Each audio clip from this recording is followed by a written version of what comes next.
everybody. How's it going?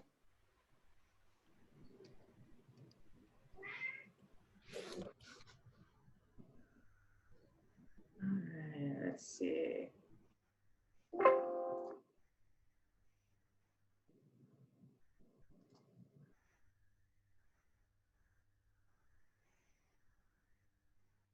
Hi, everybody.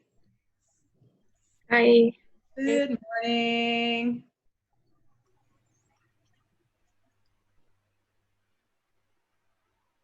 Excellent. Okay. Everybody's jumping on.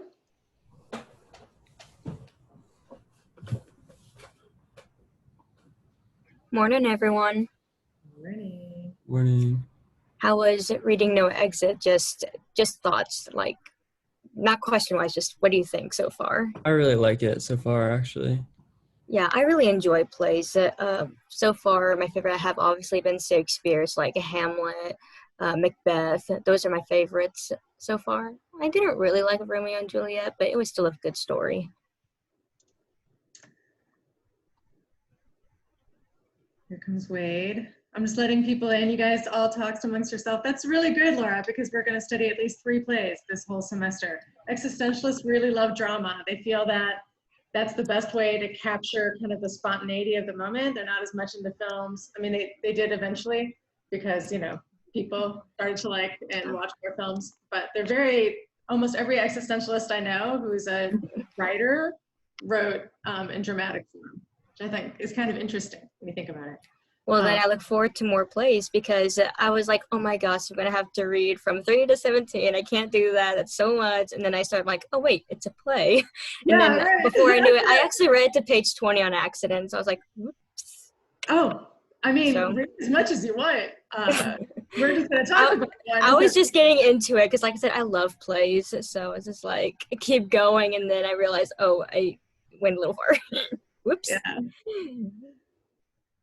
I think a lot of us during quarantine too, I don't know about you, but when I read this play this semester, at this point in my life, I'm like, oh, this resonates so much more with me being stuck in a place without, like, you know, a few other people. Oh. Yes, without giving You're good.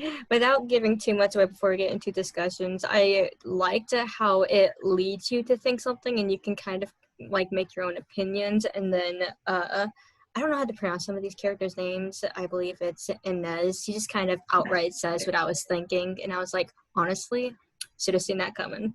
Yeah, yeah. Inez is going to be the one that I think a lot of us are going to kind of wonder. We're going to talk a lot about their characters and who's awesome. I really like the banter between I'm sorry, names.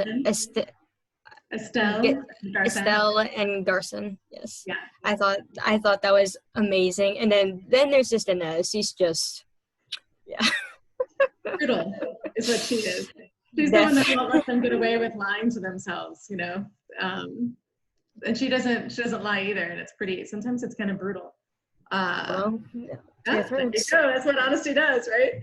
All right, so don't see any more participants waiting, so I'm going to go ahead and we've got a lot of notes to go over today. I want to lay out because you know I'm kind of a masochist. I did grow up Catholic, by the way, so you know masochism's kind of in my blood. But I read Being in Nothingness by Sartre. So y'all don't have to read Being in Nothingness because it's about this thick and most of it doesn't make any sense.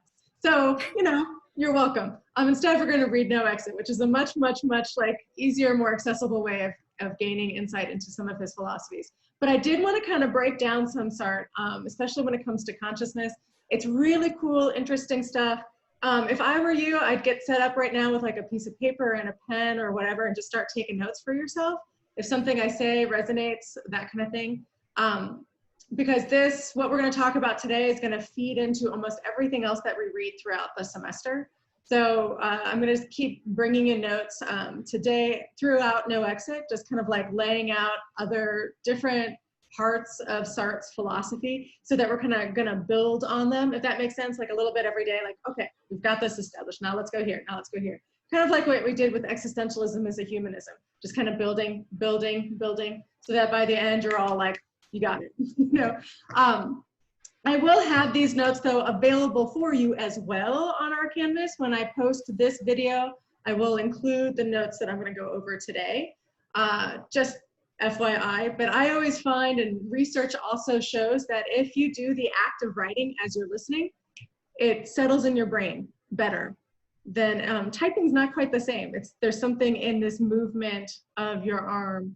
And I don't know if you're that kind of person, Laura. That was how I got through high school. I would take copious notes in class, and then it was there. I didn't really have to study after that. I was the kind of person who I would pop gum constantly, and people got annoyed that I kept popping gum. No, oral, like you're such a Freudian, right? Like, Freud was gonna say like that oral fixation. Yeah, like do whatever whatever it is that helps you just like listen better, concentrate and listen better. Do it right now. Okay, so I'm gonna share my screen and pop up some notes here.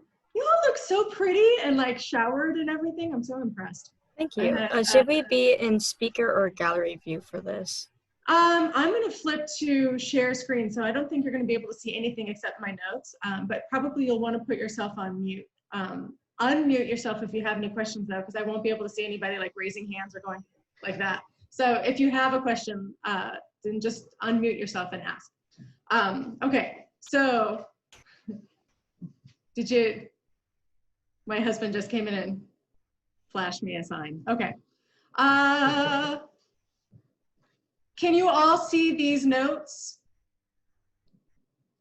Quick note, difference between a blink and a wink. Do you see that up there? Yes. Yes. Yay! Yeah. Okay. Can you read this as I go along? Is this big enough on your screen? Plenty big. Yeah. Okay. Perfect. All right, let's go for it. All right, so here we go. We're gonna get all deep and philosophical on a Friday. I hope you're all prepared. Okay, so I just want to like go over something very quickly. Quick note. There is a difference between a blink and a wink. Now we all kind of know what blinking is. What about wink? Anybody a good winker, or does anyone have in your family a good winker? Like, what does it mean to wink? Anybody want to demonstrate? I can't really do it very well because I kind of think it's creepy. I don't know about you all, but when people like wink at me, like, I'm like, ugh. But that's a wink, right? This is blinking when it's just like involuntary, but a wink, you do it in certain situations. Okay, so that's what we mean. There's a difference between a blink and a wink. For Sartre, there are no instincts that cause specific human actions. And we're going to talk about actions being different. I'm sorry, there's my phone. Right, okay, never mind. This is how we differ from animals. In the case of behavior produced by true instincts, there are no alternatives. We're talking about mostly like animalistic behavior here. Oh, shut up, Walgreens. Oh my God. Okay, sorry. Somebody's shush, shush, shush, shush, shush, shush. Thank you. Okay, so the trapdoor spiders must weave trapdoors and warblers must warble. So let me show you a picture real quick of a trapdoor spider. Hi, I'm in the middle of the Zoom, sweetie pie. Do you think you could bring me that phone so I can control it if it rings? Thank you, honey babe. I appreciate it, thank you. Okay, so here's a trapdoor spider. So if you are a trapdoor spider, I know, Alexia, I saw that look. Yeah, this is what you have to do. You are born and then you make the specific type of web. Actually, they crawl into like this little hole and then they weave a web and then that's how they trap their food. Hey, Nora, I love you so much, but do you think you could go into another room? Yeah, okay, thank you. All right, so that's what we mean by instincts, right? That you don't necessarily have a choice. These animals don't have a choice. These insects don't have a choice. These arachnids don't have a choice. It is true that there are human bodily functions and reflexes that work on this model of necessity rather than on a model of freedom, but they never produce true human actions. Okay, so these reactions might be involuntary movements like heart beating, like your mouth watering when you smell something delicious, maybe instinctively crying if something gets into your eyes. Those what we're called like reactions, involuntary movements. But those are not true human actions because that requires a certain amount of freedom, a certain amount of choice. So again, think of blink that we do automatically. We moisten our eyes. It helps us to, you know, we close our eyes maybe if the sun's too bright. But then a wink, the conscious actions endeavoring to communicate a message like, oh, I think you're cute, or ooh, we've got a secret. Even biological drives, think about this, like nutrition and sex are not instincts. Because if you think about it, the demands they make are met through culturally sanctioned actions involving intention and choice. Yes, we might most of us have some sort of sex drive, but we choose where it's appropriate to have sex, with whom it's appropriate to have sex, at what age it's appropriate to have sex. Does that make sense, everybody? So even that as a biological drive, the way we act on that drive is very largely up to choice, to freedom. And because of that, that's why throughout time there have been punishments around sexual activity. If it were simply instinctual, how would we be able to punish that? Even eating. Of course, you know, we have an instinct to eat if we're hungry, but let's think about all the culturally sanctioned activities around food. What we eat, right? How it's prepared, how we eat in like families and other groups. We eat to celebrate. So all of that, again, is culturally sanctioned. And if you've traveled to other countries, or lived in other countries, were born in other countries, you know there are things that you eat in your culture that other cultures find disgusting. And same when you go travel, right? Like you're like, oh, I don't want to eat that. Haggis, I mean, ugh. But, you know, to people who live in certain parts of the world, haggis is delicious. So this idea then that of course we all have this like instinct to eat, but how, when, where, with whom, that's all culturally sanctioned. Involves intention and involves choice. We can see this. Oh yeah, so go ahead. Okay, I know in some places you have to be careful of what water you drink because over here in America we have chemicals, but over there they have just not bacteria, but just things in their water that they're just used to because they grew up there. Would that also be considered in this like umbrella of like, okay? Yeah, for sure. Like we are, like that's a part of that choice and intention, right? Yeah, for sure. My sister and I were not that careful when we traveled to Vietnam and we got dysentery. Yeah, ouch. That was not good. that was not happy. And then we had to make a lot of different choices. So this idea, yeah, that again, and part of that is also just human culture that we've been traveling perhaps to places.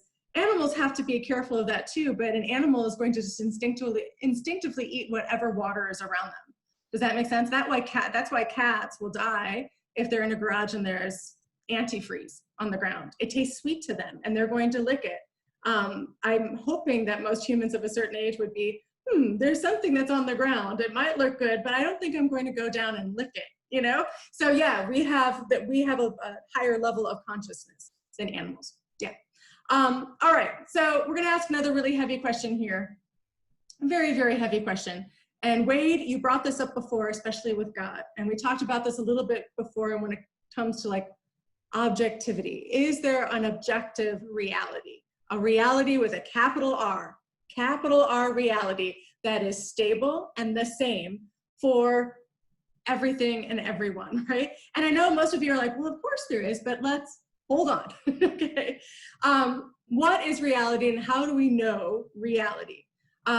These are actually two very different questions. What is, and then how do we know reality? The first one implies that there's a reality that exists. The second one is implying that if there is a reality, how do we as human beings, as consciousnesses, right? More than animals, higher than animals, how do we know this reality?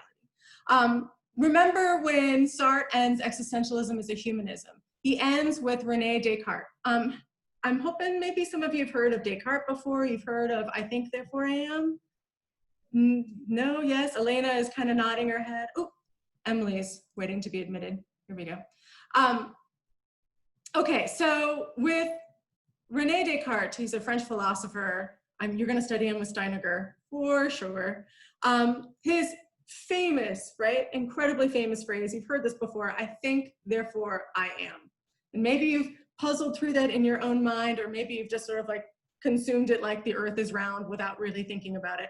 But let's break this down. This is what Sartre says at the end of Existentialism is a Humanism.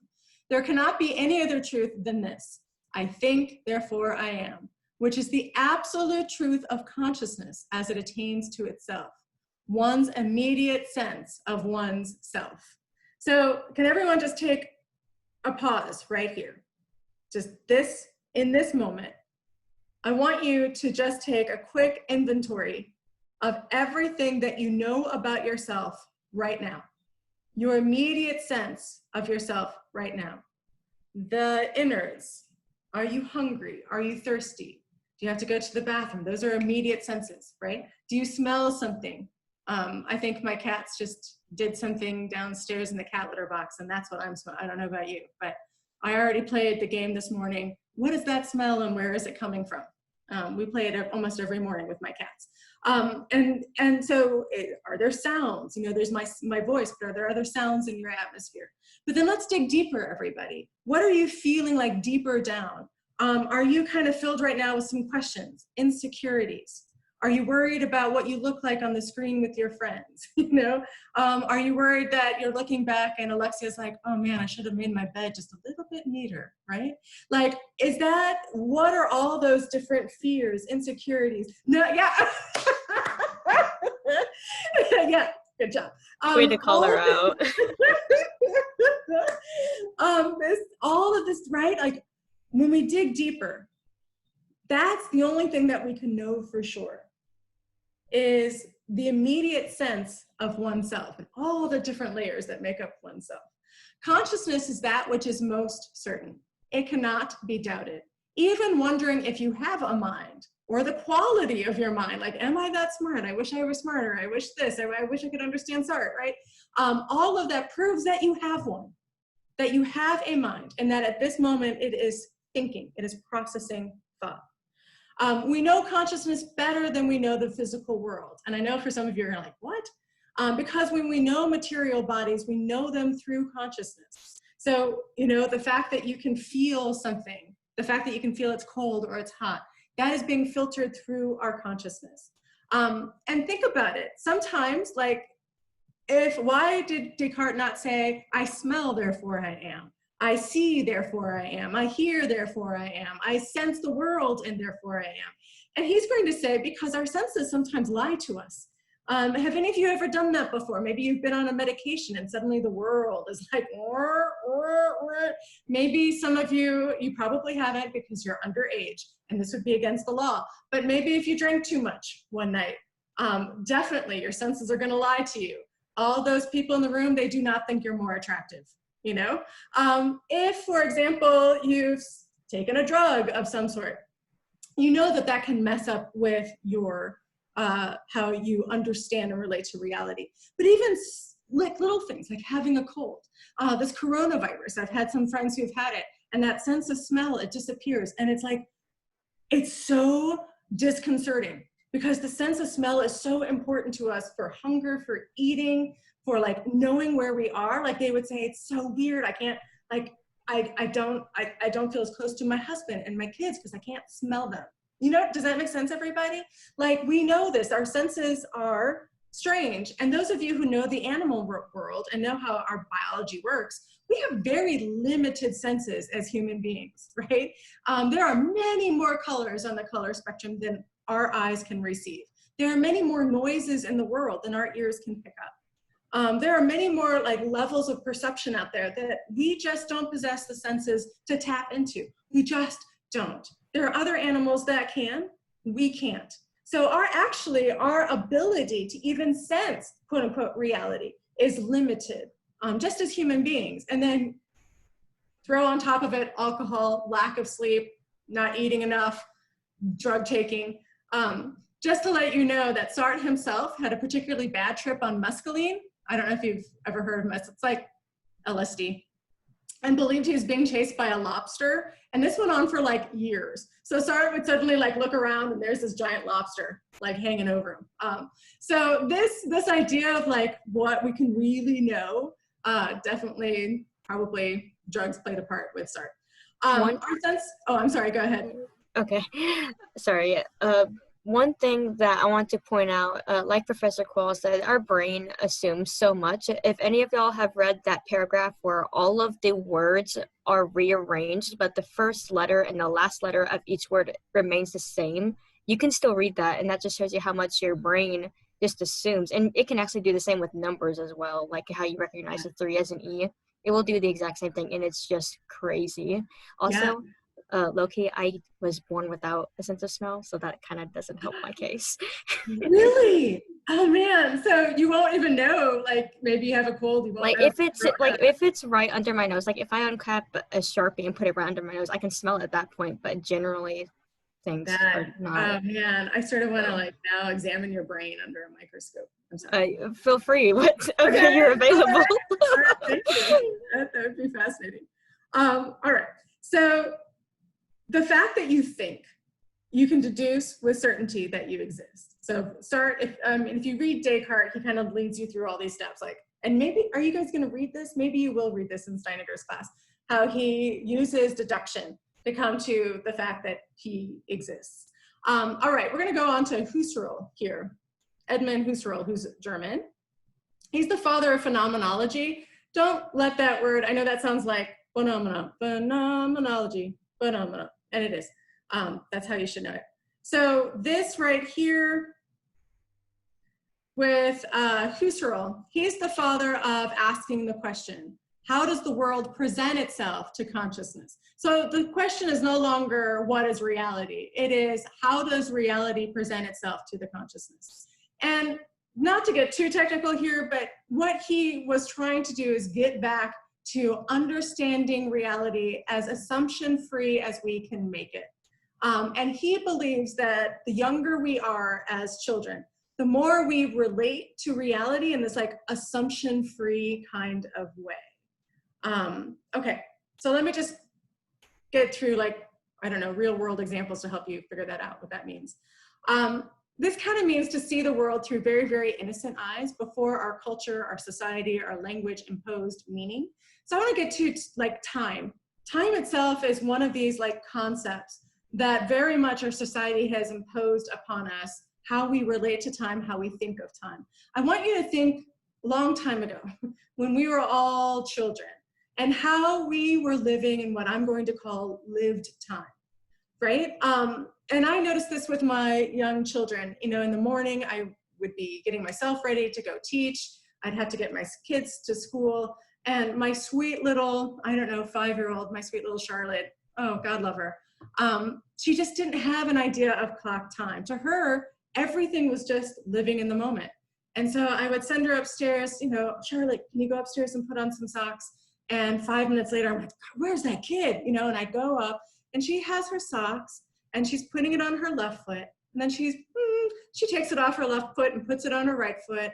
No, it's not. And then she'll take it off and put it back on her left foot. I'm like, what are you doing? And she's like, it just doesn't feel right. I'm like, I gotta go to work. You know, like for her, she was just in that moment. She doesn't understand this idea of clock time. I mean, think about how much we've even regimented our bodies, right? Like we don't even allow our bodies to sleep as long as they need to. When do we wake up? When that alarm goes off, right? That's clocked time. When do we know when we're hungry? Because the clock tells us so. Do you all remember this as kids going up to your mom and saying, I'm starving? And she's like, well, it's not dinner time. Like, what? You know, that's so bizarre, isn't it? That basically what she's saying is ignore your body, that you're not supposed to be hungry yet because it's not dinner time. So you're just gonna have to wait. Again, this idea of a clock time versus live time. So instead of, again, experiencing time as naturally as possible, experiencing time without assumptions, instead, most of us experience time as the numbers on a clock. Some of you are gonna have to get out of this lecture. You have to go to Steineger's class, clock time, not live time. Those of us who have experienced those moments when we have lived time, aren't those beautiful? You know, those moments maybe when you're just there in that moment, you're not worried about what time it is, you don't have any alarms on. Maybe this doesn't happen very often in our lives, but those moments can be beautiful. I want to say that even space, it's hard to have space without sort of that idea of like our culture, society, language, imposing this idea of space. Even being here in your spot right now, most of you in your bedrooms or in whatever room, again, your relation to other objects is not going to be like this natural, organic relation.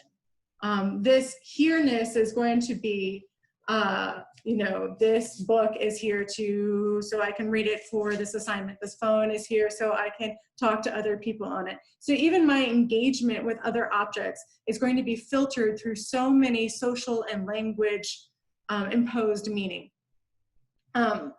A lot of times we do this, maybe, just maybe for some of you, you understand what I'm talking about when maybe you get into nature.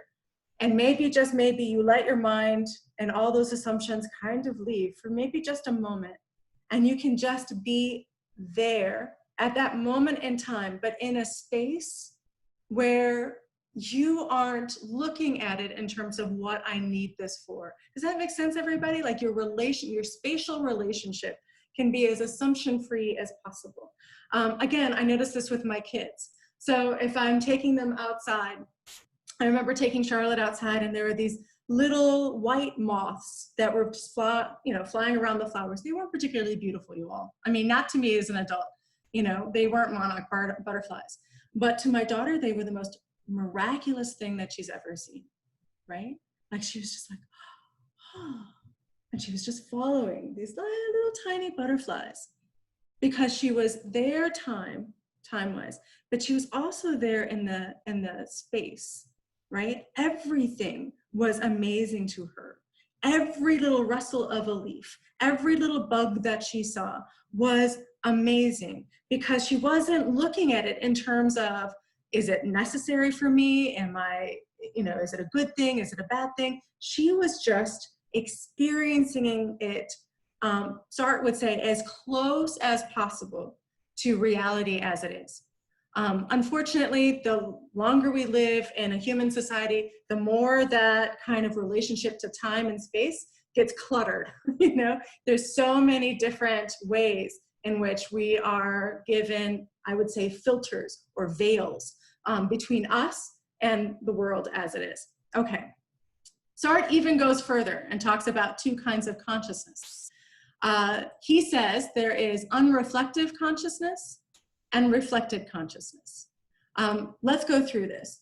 For Sartre, he is going to say this unreflected consciousness is what happens during the business of life, when we're not necessarily really conscious of ourselves, there's no real I involved. He says that for the most part, this is necessary. Necessary. Okay, lost my way there. This is necessary for us to have this kind of quote unquote downtime, consciousness-wise. Has anyone ever felt that way, that if you're on and on and on, you're around other people and you have to put on sort of like this self, the presentation of self, it's exhausting, right? It's totally exhausting. So this unreflective consciousness, most of the time during our day, we're in unreflective consciousness. Reflected consciousness is when the I appears. I am desirable. I am stupid. I will be judged. What do I look like? What Sartre says is that the self, what we construct of ourselves, can only be found in reflective consciousness, the self. So let me kind of break this down a little bit. Not all thoughts for Sartre involve the I.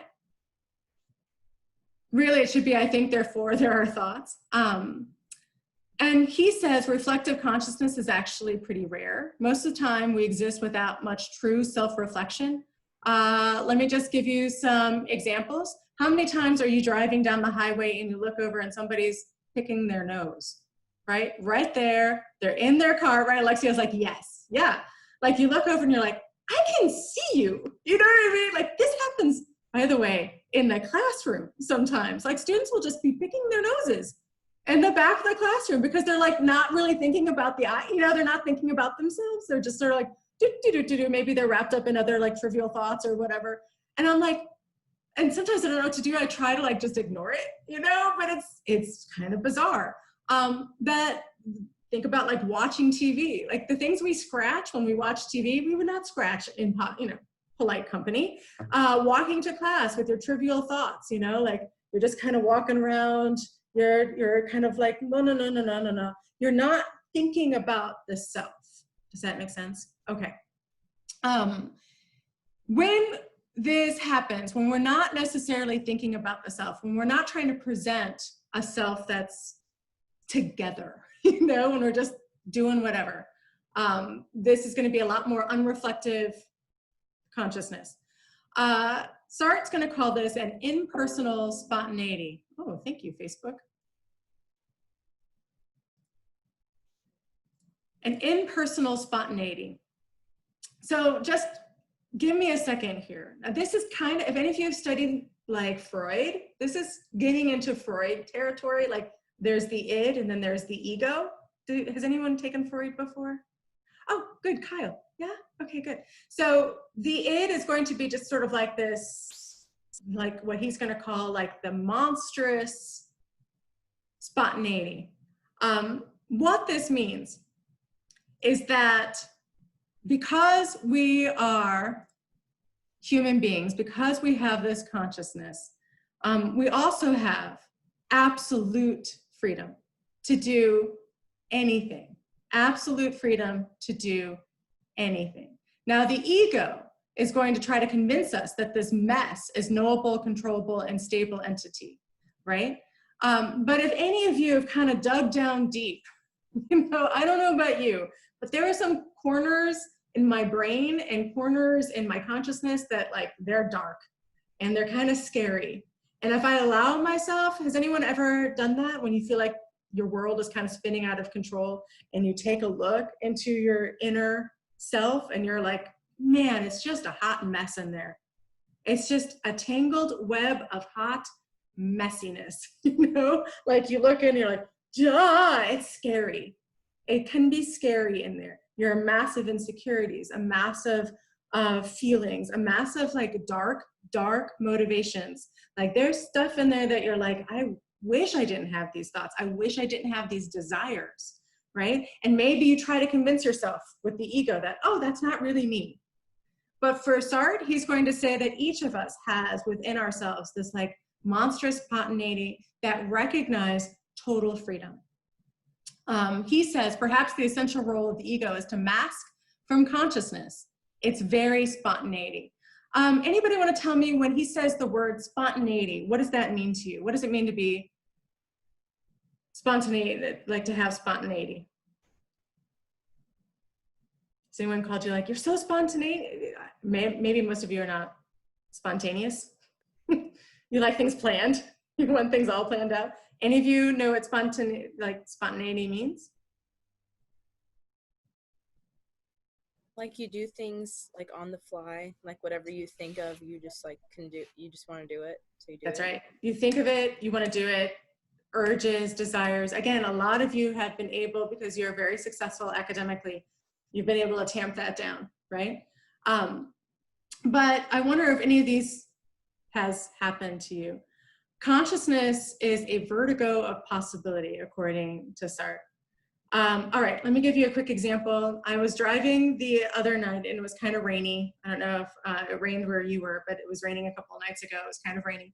And I was driving to pick up my kid from softball, which was a really bad decision that they had softball, but that's okay. So I'm driving and I'm on the highway picking her up, and this like divided highway. And this car comes directly towards me and his headlights are on real bright, like so bright. And so and it's one of those big monster trucks. You guys know what I'm talking about, right? Like one of those big, so the beams were right in my eyes. I could barely see the road. And so I'm using my lights, just flash them to say, hey, turn down your high beams. I can't see. And he doesn't. And I swear, for one moment, I was like, oh yeah? Well, I'm just gonna drive right into you, mother scratcher. You know, that was my thought. Like, just that moment. And I don't know if any of you have had that, like, maybe it's like road rage where you're driving and somebody does something really jerky and you almost have this like impulse to like, poof, I'm just gonna crash into you, right? See how you like it. Maybe some of us have had that weird urge when we're driving and it's like really, really dangerous and we think for just one moment, 1 second, what would happen if I just drove this car right over the edge? I don't know if you've ever felt that way on a bridge, right? Like you're just that like, reminds me of that thing that people were talking about where like if you're standing right by the edge of like something like really tall, you'll just like feel the urge to just throw yourself off even though like you wouldn't. Yes, absolutely. And Sard is going to say that that is this monstrous spontaneity of our unreflective consciousness like coming up. And that what we realize in those moments is that we can do anything, you see, even if it's self-destructive. We can do anything. We can kill another person easily. We can hurt ourselves easily. And for some of us, the scariest possibility is that we can hurt our loved ones easily. You see what I'm talking about? And that's that monstrous spontaneity. And all of us, none of us wants to recognize that. We're all like, no, it doesn't exist. No, that's not really me. And so we like form like, blah, blah, blah, blah, blah. We have all these different ways of trying to control and tamp down that very spontaneity. But sometimes every once in a while it comes up. You know, maybe you got in an argument with your boyfriend and you go to a party and, you know, your boyfriend hasn't been paying attention to you. You know, you get into an argument because he's not like, and you go to a party and there's some guy there and the guy starts like kind of giving you looks and you're like, well, why not? Why shouldn't I flirt with him, right? Maybe I could even take it further. I wonder how far I can take it. I mean, these like thoughts. And of course, if you pull back and your goes like, whoa, no, I don't want to do that. But there's that, like that moment, I could do that. I could do that. I could go over. I could flirt with that boy. I could do something even more with that boy. That is possible. You know, and so those moments, for many of us, they're like truly terrifying. I want to go through a little bit of Lacan because I think this is going to feed into this play, especially with this idea of mirrors and especially with this idea of language. So when we talk about this play and other plays in the future, we're going to really start talking about the limitations of language. And I know with Steiniger, you're doing the opposite. You're talking about how it's only language that can lead you to the truth. Well, existentialism is going to mess with that a little bit. So we've got Lacan. He's amazing, by the way, one of my favorite, he's kind of like in all these different camps. He's a Renaissance man. So he's considered to be a psychologist, a psychotherapist, but also into like lexic understandings of so he's a linguist. I mean, he's pretty amazing. But he has the kind of the stages of development for all of us as human beings. So are you ready? All right, so the first stage for all of us was the real. And the real is the earliest stage of development. This is even when you're still in your mother's womb. And when you were in your mother's womb, you didn't even have a concept of yourself, true? Like you were just a part. You were so close to your biological mother that her heartbeat was your heartbeat, that you were fed through your umbilical cord, that you were kept warm, kept safe in this flesh. Does that make sense, everybody? You didn't even know that there was a separation. And what Lacan is going to say, and science backs him up on this, is that even in the first few months as these newborns, you don't know that you have a body. You don't know that you have a self. You feel like you're still connected to a human being. And it doesn't even have to be your mother, just a human being. What they've noticed with really, really young babies is that you can feed them and you can change them. But if you don't hold them, they don't thrive. They will not thrive. They have to feel human contact because they don't know that they're a separate entity. They're still part of this real, this absolute togetherness with no separation. Does that make sense, everybody? Like they're a part of something that's bigger. There is no self when you're that young. By the way, for Lacan, we're always trying to get back there. We're always trying to get back to the real. For him, our sexual desires to be with another person and that close physical contact is our desire to get back to that feeling like we're interconnected with another person, that we're always, even our language, we developed our language in this attempt to try to be as close to another human being as possible, where there's no separation.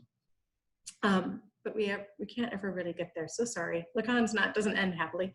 All right, so 6 to 18 months of age. This is what's called the mirror stage. And this to me, I saw this in my kids, it's really fascinating.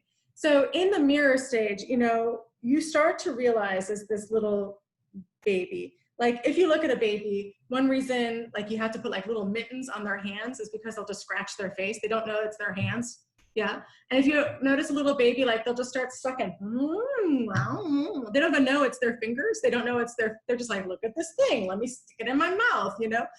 They're all like sensory, or the orifice, for example, all the orifices, smelling and tasting what comes out of their bottom, like all of that is like what they know in the world. But they start to identify that maybe there's some separation. And babies are fascinated with mirrors. So there's a mirror behind me, and I used to take my little babies up there, my Charlotte, and I would, you know, you take the baby and you'd say, who's that? Who is that? Well, that's Charlotte. You know, oh, look, that's Nora. And so these young babies have these dueling images of themselves, okay? First is that they have this like monstrous spontaneity. We all know this with like young children. They're just like pure desire, right?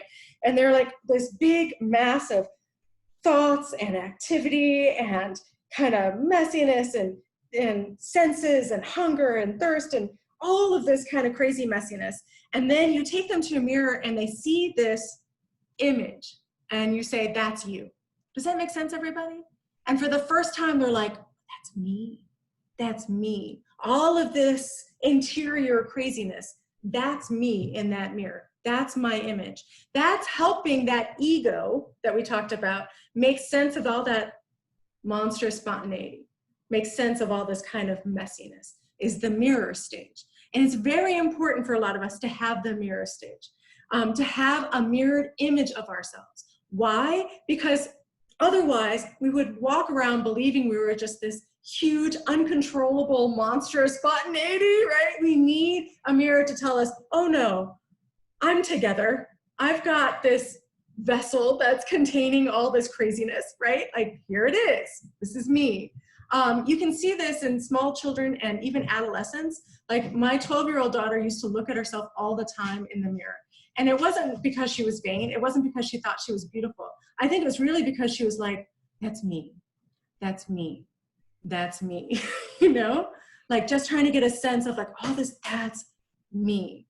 So the mirror stage is a really important stage in the development, but it's also like a tricky stage too, because for example, I'm going to tell the story of my daughter, Charlotte. Hi, Charlotte.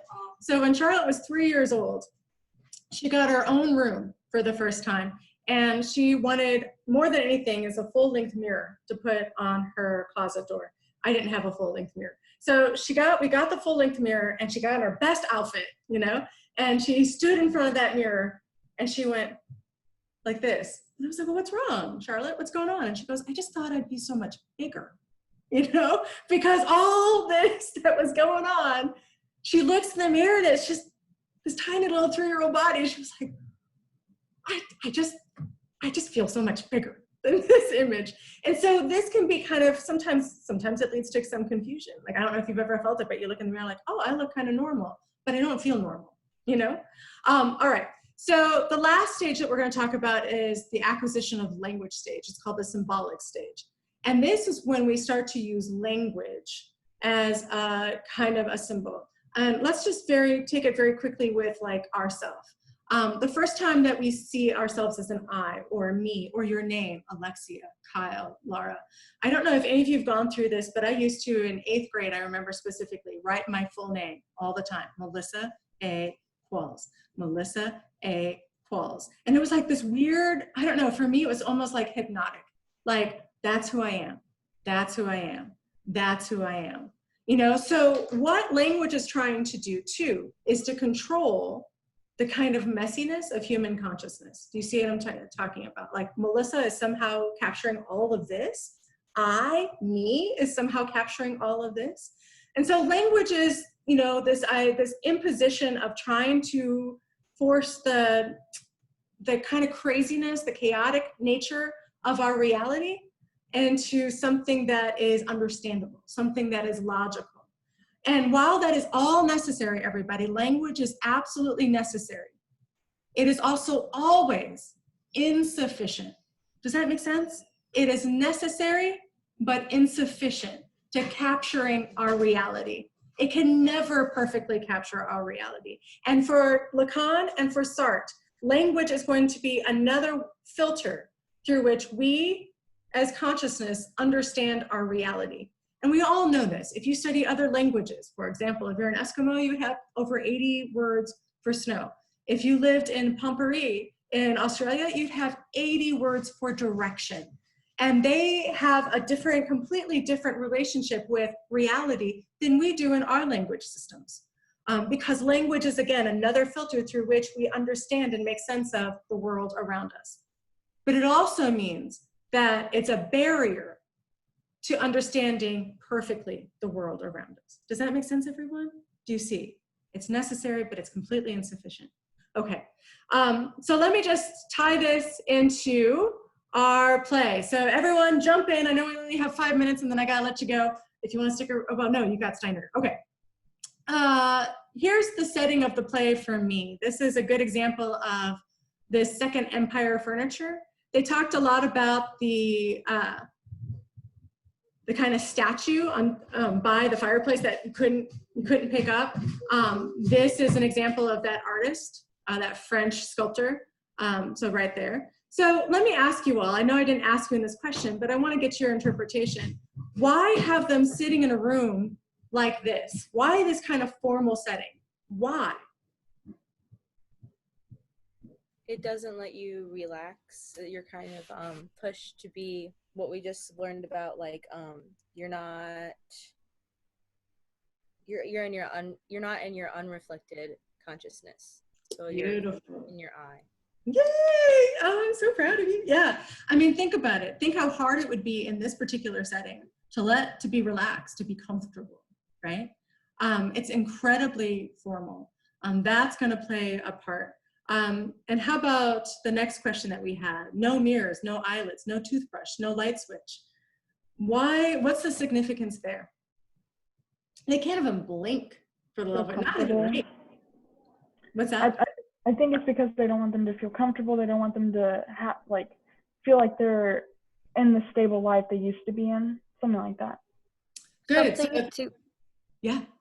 Something to add to that is, like we have just discussed, and something that I wrote in my response, mirrors often reflect on the self, like how selfish are you, or how do you perceive yourself. We see that these guests are forced to interact with themselves. So by having the absence of that self, they have to interact with each other. Yes. Yeah.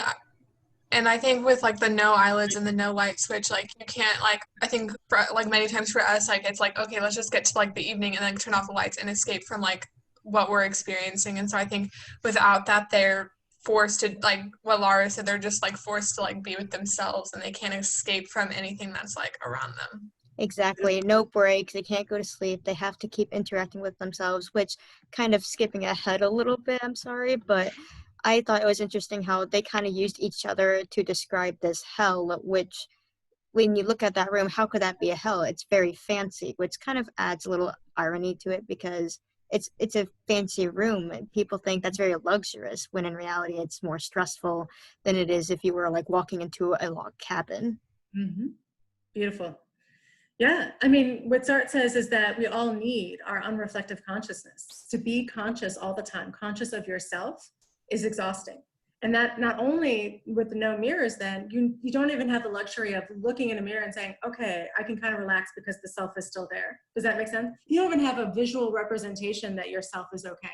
You're constantly then worried about the presentation of self. You can't even blink. You don't even have the luxury of closing your eyes and just taking a little bit of a break, right? trying to focus on something other than trying to present the self all the time. Did you all get all those hints very early on that they were in hell? Yeah. Okay, good. What are some of your immediate hints? I mean, I know Well, the first thing that like Darson says, or like the first thing that the valet says, like Darson is like, oh, the first question most people have is like, where's the torturer? And so and then, I mean, that's just not normal. So obviously we can see that they're not in like this like sense of reality as we see it. Yes. And then Garson. Oh, sorry, you go. You go.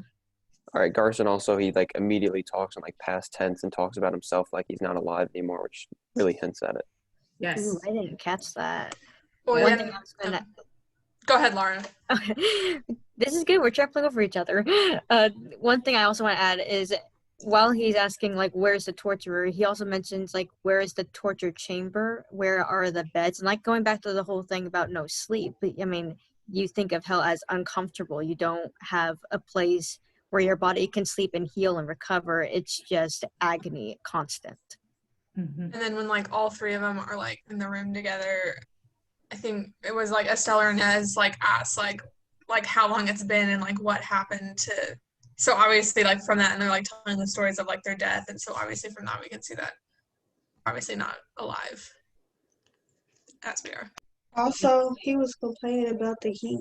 Like he was like, it's hot, and everybody knows hell is Yeah, hot. because it's hot and it's supposed to be hot in hell. I didn't catch that either. That's good. Mm-hmm. What it made me think of was I'm a big fan. My favorite writer, one of them, is Dante Alighieri, and it made me think of his limbo, the concept of doing absolutely nothing for all of eternity, and that's a punishment within itself. Mm-hmm. Do you mind if I jump back for a sec to the no eyelids thing? That made me think of something else as well. It kind of what it made me think of was the passage from Macbeth where he talks about Macbeth hath murdered sleep, and how he goes on about how it's like a miniature death and it's a release from all of these different things, and it's like the lack of sleep that eventually kills Lady Macbeth, and like that constant awareness of herself. Yes. And that's what the consciousness is, right? This idea of trying to make sense and trying to kind of control that monstrous spontaneity.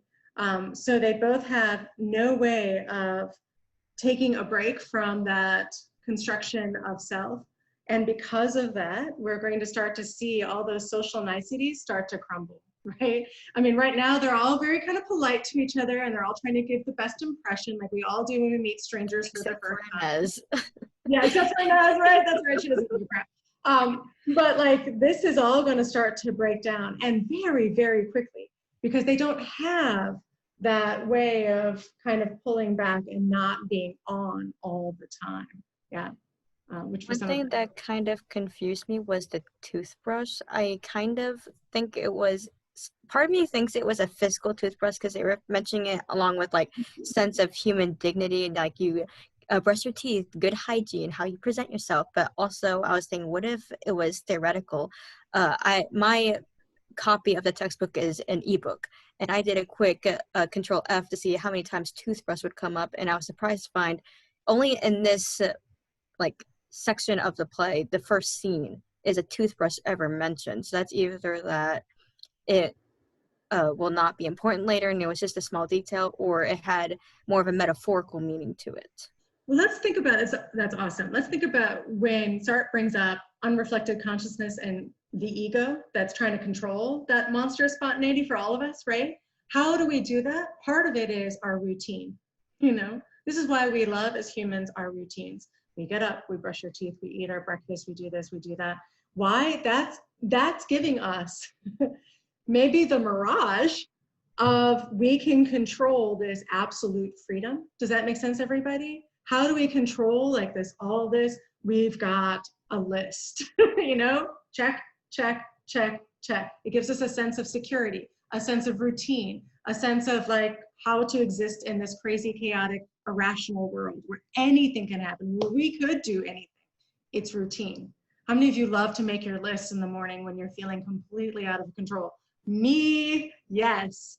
Does it actually give me control? No, it just gives me this sense of control. They've even taken that away from these people.